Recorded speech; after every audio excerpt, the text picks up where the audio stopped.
Today we're up close and personal with John Piscopo, State Representative for the 76th District, serving Harwington, Litchfield, Thomaston, and Burlington.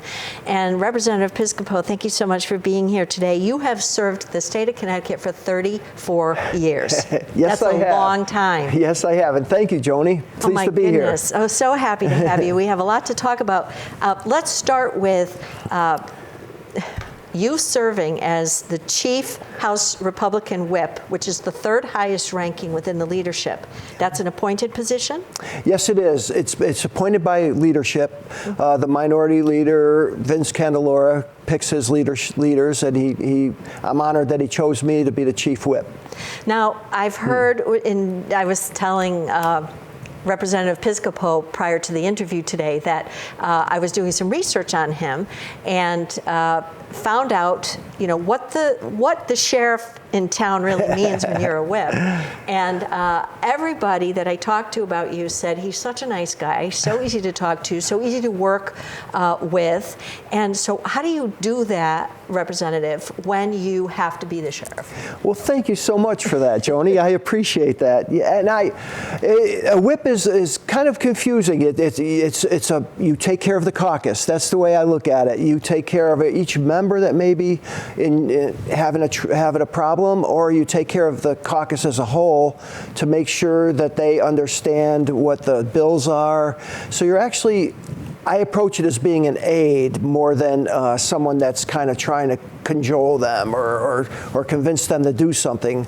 I help them and listen to them, and that's how I approach my whip position.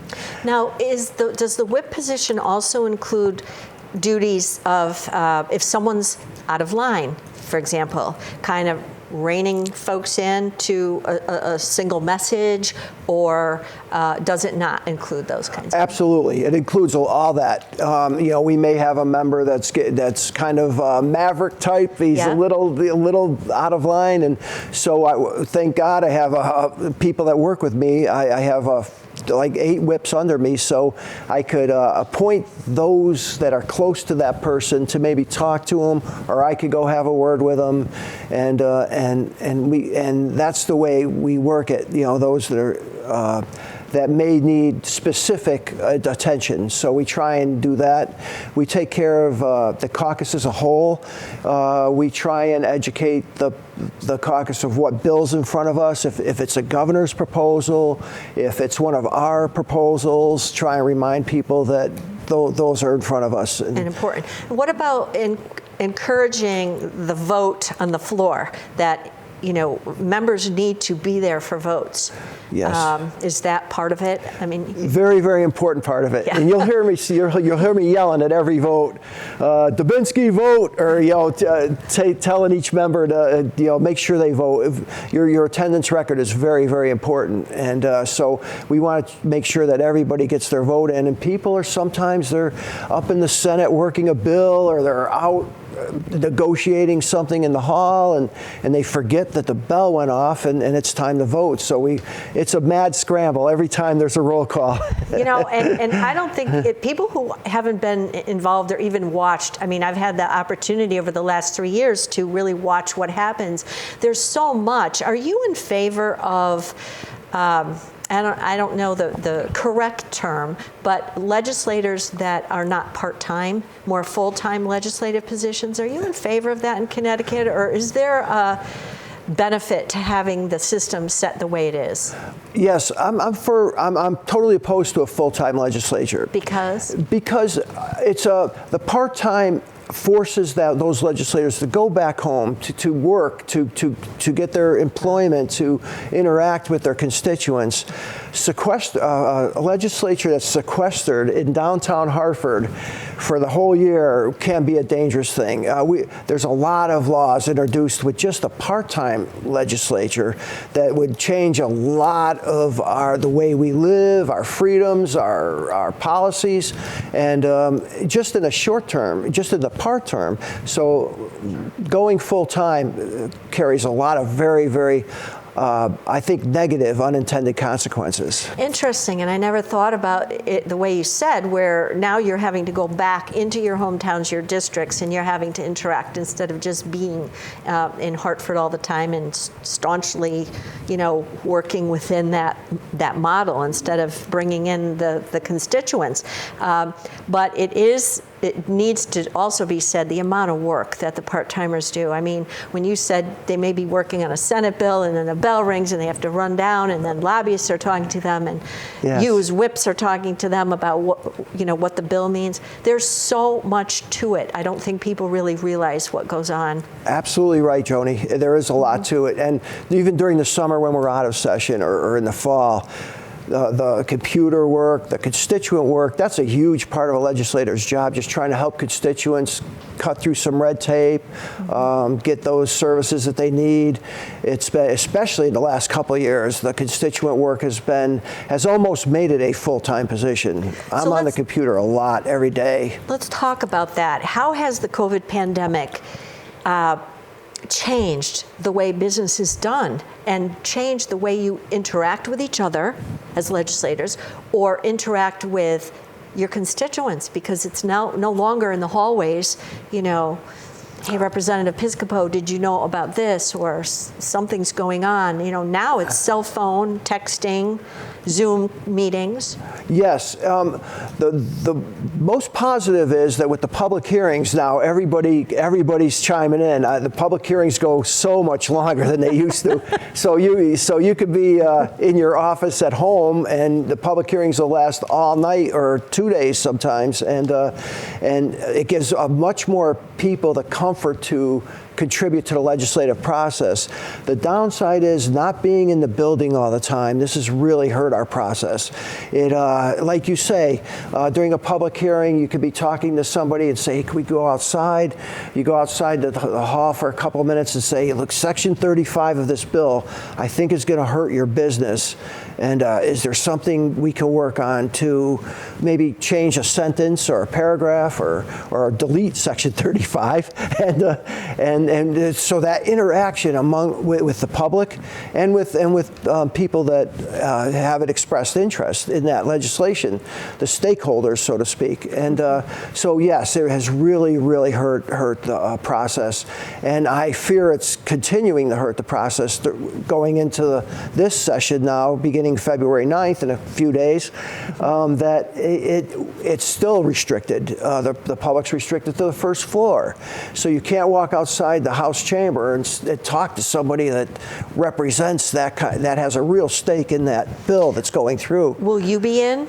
Will the legislature themselves be in the building this session? Yes, we will. It'll be much like last year, where you can still vote remote. If you don't feel comfortable being in the chamber, you can still vote from your office, but you must be in the complex and vote from the complex. You could be in the legislative office building and still vote, but I've never done that. I'm in the building. I'm in the chamber. I love the chamber, and I think it's so much more important to be in the actual chamber. And you've said one of your initiatives for yourself that you've put on yourself is you want to be there for every single vote, every single time. That's very important to you. And as a leader, you have to be, really. But you have been involved with so many various committees over the years, but what has kept you in for 34 years? I just love the job. You help people. That's the bottom line. I don't mind Monday morning. I like Monday mornings. I look forward to going into work. I just love every part of it and every aspect of the job. The interaction. There are days. Don't get me wrong. There are days, but long days, and there's a lot of pressure. But I do enjoy the job, and I still love it. I still love going in. You can tell the passion that you have, which is wonderful. We're so happy to have you, because there's something to be said for people who have been in the system long enough to know not how to work the system, but how to benefit best and how to guide and lead folks that are new coming in. So let's talk about your job a little bit. But before we do, I don't want to miss the opportunity to ask you, how is it best for a constituent of yours to reach you? What's the best way that you engage? I know you have a Facebook page. Yes. But there are some people who are not on the internet. And what would be the best way? Well, I still have my home phone number. Okay. and there's, of course, our office number. Right. And it's an 800 number, and they could just call the office, leave a message. It's always my goal to get back to all my calls within 24 hours, all my emails within 48 hours. And good to know. That's and it's very important for me to get around the district. We're not doing that so much these days. No. And there's a lot of events that just aren't happening. Right. The chicken dinner in Harwinton in a couple weeks is takeout, so you're not sitting the firehouse at the church. Church. Yeah, so you're not sitting at a big table with 12 people and just interacting with them and saying hello. I love that part of the job, and it's something I always enjoy doing. Hopefully we get back to that soon, and as the majority of us are vaccinated and remain healthy when the wintertime is over and the warm weather comes. Hopefully that things are going to open up. I hope believe so. in Hartford today is no more mask mandate in businesses. I think I saw that. Yeah, on the news isn't that last nice? night. So talk to us about some of the bills that you've introduced that are important for you going into this session. There is a repeal on the mileage tax that is very important to you. Can you talk about that a little bit? Oh yes, it's top priority for me this year. Last year, and a lot of what we do is we have to react to what happens. So we're going to try and repeal the mileage tax. I mentioned that to my leader, Vincent Candelora, and he actually incorporated it into one of our caucus packages. I serve on the Finance, Revenue, and Bonding Committee, which is the committee doing with revenue and taxation, and we had defeated it last session. But it came back during the session in an emergency certified bill, I believe, and it passed that way. And disappointment. Yes, very disappointed. It's a tax on all the trucks, the heavier trucks. Mm-hmm. The reasoning being that heavy trucks use the highway the most, so they damage it, but they already do pay quite a bit in road use taxes and property taxes. Those Connecticut trucks, your Bizzutos that bring our food, our milk, our fuel for our houses, and the bigger trucks are going to be taxed by the mile. Millions of dollars of liability on these businesses, and what's going to happen is they're going to pass that cost to the consumer. Your food's going to go up. Your oil bill's going to go up. It's already up. That's one of my arguments. It's already up. You go to the grocery store. I couldn't believe it. The price of meat. Oh, yes. I don't know how families. 1 pound of hamburger was $8. Yes. Oil $3.11. Yeah. I mean, so. And the so-called, more cheap means of getting by chicken, is way up. Your more frugal expenses are even up. Beans are even up, and that's usually considered a real frugal expense for food. And so everything's going to go up, and everything's going to go up more with this tax.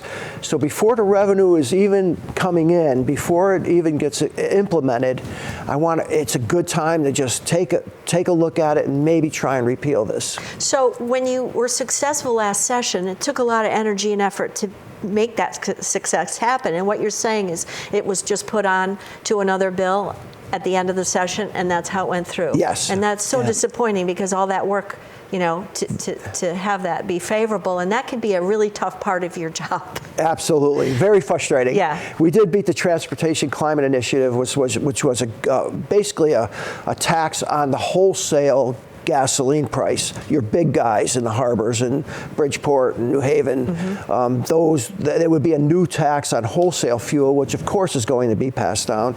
Like you say, gas is already expensive enough. We don't need it to go up anymore. So we're very successful in defeating that. Mm-hmm. Good. What's another bill that you have on your plate to push, talk about, try to get moved forward? It's a short session, so bills are delegated to those that affect the budget only. But if you feel that there's bills that are most important, you can ask the committee to raise them. So I have a few. I don't have a big agenda during the short session usually. I had a lot of bills introduced during the long session. But we're going into our short session of the term. There's a long session and a short session. So there's a few bills that are of importance. One I've been working on, and it doesn't seem that important, and it seems like it's doable without a law. But a member of the Burlington Fire Department, Jeff Bond, good guy. He asked me, he has introduced me, and we were successful in getting bills passed in the past for him.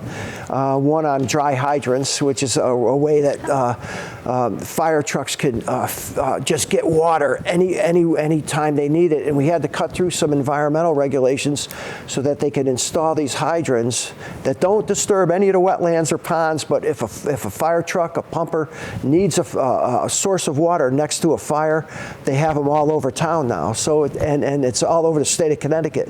Oh, that's great. It made them easier to install. Mm-hmm. And this one is called the Move Over Law. You've heard of it on the interstates where you see a police car with his lights on the side of the road. You have to make an effort to get around them, go into the left lane and get around, give them wide berth, or an accident, or a construction vehicle, emergency vehicle of any type. I want Jeff would like to, and I are trying to work on a bill where we apply that to the local roads, where if you come up on an emergency and you could be going the speed limit 45 miles an hour, and all of a sudden you're in the middle of an emergency, they didn't have time to put up all the emergency ahead. This would give our fire police more latitude to be able to regulate traffic coming through an emergency situation. And in some of the towns that you represent, there's a lot of hills and dales, right? Yes, so you're coming up even in Harwington, Thomaston, Litchfield, you come up over that crest and you're right on it. Yes. You're right there. Yeah. And how many times, unfortunately, do we still hear that something happens on the highway and an officer is hit by a car? And so that's very important. Yes. And, the dry hydrants, like in Litchfield, for example, I would think that would be very important because, and where I live in Goshen, which is the next town over, we don't have hydrants. Oh, absolutely. Yes, you're on wells. Yeah, up there. We're on wells. Yeah. And that's the reason we needed them. Yes. Yeah. You're not on. There's no water source of except for the ponds that are quite common in Goshen. When I first moved there, I'd see these signs that had W's on them. It was a little blue that's sign, what it W. is. Yeah. Like, they're telling us that's where water is. Yeah. So people know because that's how the pumper truck would work. Representative Piscopo, are you able to choose your committees, or are you told, or can you ask or request, gee, I'd really like to be on this committee, and how long is your tenure on a committee? Yes, you ask what committees would you like to serve on. Mm-hmm. You put your top 1, 2, 3 in that order, and leadership goes through those committees and tries to give you what you request. And so my passion is always the environment, and I've developed an expertise in energy too. I really. That's a big committee. Yeah, it's a very important committee. And it has energy a lot of nuances. And technology. A lot of nuances. Yes, a lot of nuances, and it concerns this building and what it does, and it concerns the heat that goes into your house, and trying to keep, and your electricity, of course. So, and then of course energy, environment, and finance, revenue, and bonding is a huge committee. Huge committee. Yes. Now, what's environment screening? Because I'm not familiar with environment screening or the Legislative Management Committee. So what does environment screening do? Oh, that's a bill screening. That's more of a caucus. It's just a Republican or a Democrat has bill screening, and we have teams that work for each caucus. I'm on bill screening. You read every bill. Every bill. Every bill that's in front of us, yes. Well, you have to if you have to talk to your legislature. Yes. The legislators that you're acting as a whip for. Kind of one of the reasons I got on when I was first elected. I got on bill screening. They wouldn't let me on because I was just a freshman, so I sat in the back and listened. But then they let me on the next year, and I've been on ever since. It's very, very important. With a team of lawyers, we go over the bills, discuss what they're going to do, our strategy for maybe passing or defeating a bill. It's quite interesting. And then our screenings both meet up. The Democrat and Republican screening people meet up, and we decide what's going to go on the calendar. The leadership, yes, very, very important. Legislative management? Legislative management is just that. It's a bill of the leaders of the legislature, and they kind of have jurisdiction over how we run the building. It's just that. It used to be a little more broad power, but the powers have been limited. I'm going to talk to our lawyers this week about maybe expanding it again to give us a little more expanse of what to do and more, if you will, power to have some sort of influence in the bills that are coming out. So tell me, we have 5 minutes left. I don't feel like we even started, but with our last 5 minutes, we're going to talk about. That was fast. It was really fast. We're going to talk about Thomaston. You were a co-sponsor, though, of the open space law, which was sought to preserve land within your district for open space. But Thomaston, you really worked hard to get the enterprise zone supported, and also the Opera House. So do you want to just talk about Thomaston for a couple minutes? Wow, I'd be honored. Good. Thank you. Yes, yes. It's the Opera House is a love of mine. It's a love of the Piscopo family. Actually, my dad started it with that when he was first selectman in Thomaston. He started actually the renovation. It was an old storeroom, and you go up there and you just see the potential this old theater had. It's a real gem. It is. And we've been working very, very hard to get it back on. I'm on the board of I'm a volunteer on the board of Landmark Community Theater, which oversees the Opera House, and the productions there are just top-notch productions. Some say they're better than Broadway on a few plays. I would compare it to Broadway, but that would be kind of verbose. But they're very, very good productions, and I was able to secure some funding.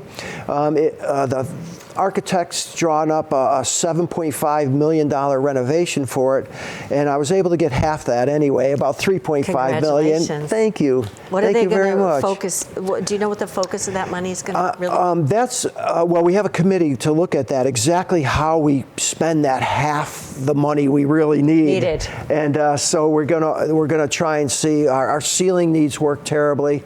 Some production work in the stage, needs to be. It's an old 1874 stage. So, my goodness, yeah, so think of all that happened on that stage. Yes. And it attracts people from New York. It attracts people from. I've gone by there when there's a production going on, and you see the license plates. You see folks that are coming into Connecticut just for the Thomaston Opera House. Absolutely, it's a huge economic driver for our town. So if you've never been, go to their website and look at what they have. Are they doing performances now? Oh yes, we're running. Yeah, we're running performances. Yeah, very important. And in the wintertime, the way the lights are in Thomaston, it's just beautiful. Whoever made that decision, they have run these little white lights all over the Opera House and all over some of the businesses. So when you come down into, it's just, when you're on that precipice in Plymouth and you're coming in and looking at the valley, it's just beautiful. Oh, it's a great little community. And that was all volunteer. That's all volunteer. They do that. Unbelievable. It's wonderful. Restaurants. You've got restaurants in your district? Yeah. Litchfield, the Blackstone Tavern. Oh, yes. Very, very good. And I good. understand same family, I hope I'm right here, same family as the Corner House up in Litchfield. Yes. And the chef was recently acknowledged in Connecticut Magazine. He worked for some big name chefs in the industry and has opened and started the Corner House. Yeah. And it's fabulous. Exemplary. It really is. So we are very, very lucky. Yes, we do. In your district. And then you've got the quiet Harwington, who has our lovely chicken dinner. I've been to many of those dinners at the churches. I enjoy that. Church Yeah, very, very much. So as you go into this session, and the short session means that the committees are the ones that are raising the initiatives that need to go forward. You only have 12 weeks. Yes. To get your job done, and it's a big job to do. Yeah. And we look forward to welcoming you back again here and giving us more education and insight about what happens in the legislature and in your district. Thank you for being with us thank today. you so much. I really appreciate that. And thank you for inviting me back. Anytime. Good. Thank you so much. Sure. On behalf of all of us at Nutmeg TV, we'll see you next time on Up Close and Personal.